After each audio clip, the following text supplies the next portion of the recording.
Homily for the second Sunday in Ordinary Time, Year C. Our first reading comes from the prophet Isaiah, chapter 62, verse 1 to 5.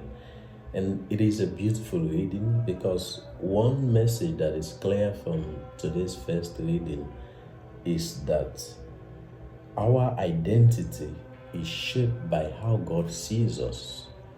My identity, your identity, is not shaped by how the world sees you. It's not shaped by how your family sees you. It's not shaped by how your friend sees you, but it is shaped by how God sees you. And Isaiah is very clear.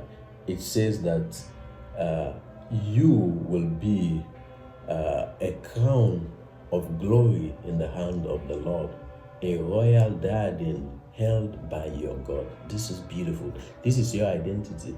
This is my identity. And so we shouldn't be afraid when something happens.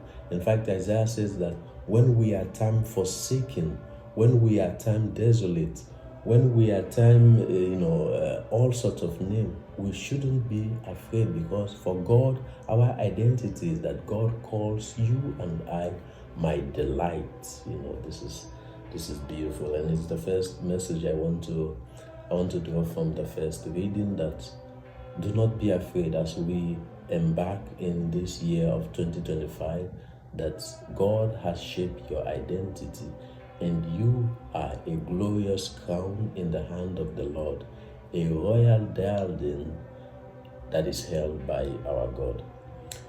And the second reading, St. Paul's admonishes the fact that we as a Christian community, God has given us various gifts, different kind of spiritual gifts, but the same Spirit gives us this gift. And this gift is meant to show the unity of the church, is meant to show the unity of the Christian life. And so if you have the gift of prophecy, for instance, the gift of healing, the gift of interpretation or interpreting of tongues, or discernment of the Spirit, we shouldn't take pride in this gift, and we shouldn't jealous one another, but we should rather work harmoniously for the growth of the body of Christ, which is the church. And so as brothers and sisters, as Christians, as people working towards the development of our nation or our institution, each one of us is different. Each one of us has been given a gift, a talent, an intellect, an intelligence that it's used, that we are supposed to use, not for ourselves, but for the benefit of the institution, for the benefit of the nation, for the benefit of everyone around us. And so we should work together and see how we use this gift. And the gospel, a beautiful gospel that we hear from the Gospel of John. Usually, yes, we listen to not John. We don't listen to the Gospel of John. We listen to Luke. But today we have this special grace, and we hear from John chapter 2, verse 1 to 11. And it is the beautiful gospel of the wedding feast at Cana, The first point I would like to say is that the quality of your feast, the quality of your life, the quality of your party is qualified by the guest you invite. The quality of your feast, of your party, is qualified by the guest you invite. And in this case, Jesus, Mary, and the disciples were invited. That makes that party, that wedding, a very special wedding. And what happens? It was a moment of happiness, joy, and wine got finished. But maybe before I dive into that, this gospel speaks about the fact that marriage is a public covenant instituted by the Lord. You see, the first miracle that Jesus performed, he performed it in a marriage feast. So it shows that marriage is a public covenant. The fact that our Lord did his first miracle or sign at a wedding emphasizes the sanctity of that covenant. Brothers and sisters, those of us who are married, sometimes we take for granted that coming together, as husband and wife is just something that society wants. It's just something that our family wants, or it's a need, so we come together. No, marriage is more than that. Wedding matters. The ceremony matters. Marriage is not just living together, but it's a public covenant before God and man. So let us take seriously our marital home, because Jesus is present for us. The church, we believe that Jesus institutes this sacrament of holy matrimony.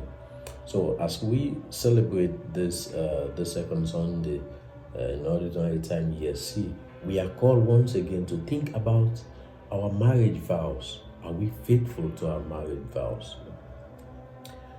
The point is that the power of Jesus is manifested in this wedding, in this wedding. And the second point I want to highlight is the fact that the role of our Virgin Mother, the role that she plays in this marriage is important. We saw the power of our intercessory prayer. She said to Jesus, they have no wine. They have no wine.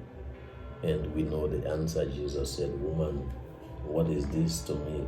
This is not my problem. How does your concern affect me? My hour hath not yet come. But she said to the servant, do whatever he tells you. People have been criticizing the Catholic Church for many years that they have devotion to the Blessed Virgin Mary and that the Blessed Virgin Mary is taking the place of Christ. No. Mary's intercessory role cannot be underestimated. Jesus performed the miracle because her mother or his mother asked that he does something, and he did it. So when we are running out of wine, when we are running out of wine in our party, in our family lives, in wherever we find ourselves, we need to invite Jesus, because Jesus will turn water into wine. Jesus will turn our sorrows into joy. Jesus will turn our frustrations into belief. Jesus will turn our disappointment into appointment. So when you're run out of wine, who do you turn to? Do you invite Jesus so that he can turn your water into wine? He can bring again the joy that is missing in your family, the happiness that is missing in your family. So as we celebrate this feast, this second Sunday in ordinary time, let us ask the Lord for this grace to always recognize his presence in our lives, his presence in whatever we find ourselves. And may God bless you, and happy Sunday to all of you.